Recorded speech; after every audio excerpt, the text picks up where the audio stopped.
अगर भगवान को आवाज सुननी ही होती तो चुपचाप प्रार्थना भी काफी थी। फिर घंटी बजाने का नियम क्यों?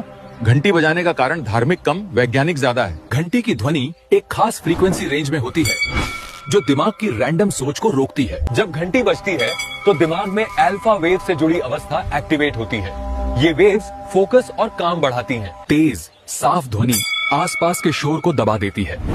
इसे कहते हैं ऑडिटरी रीसेट इफेक्ट। इससे पूजा से पहले मन एकाग्र होता है, स्ट्रेस कम होता है और ध्यान आसान हो जाता है। ये आस्था का शोर नहीं, ये न्यूरोसाइंस का ट्रिगर है। ये परंपरा नहीं, प्रैक्टिकल माइंड साइंस है।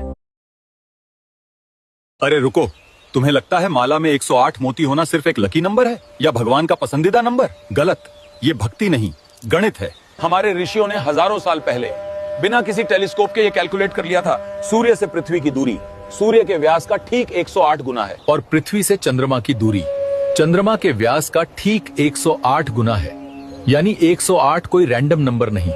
ये हमारे सौर मंडल का मैपिंग कोड है। जब तुम 108 बार मंत्र जपते हो तो तुम सिर्फ नाम नहीं ले रहे होते, तुम खुद को इस ब्रह्मांड की लय के साथ जोड़ रहे होते हो। ये अंधविश्वास नहीं, ये कॉस्मिक कनेक्शन था।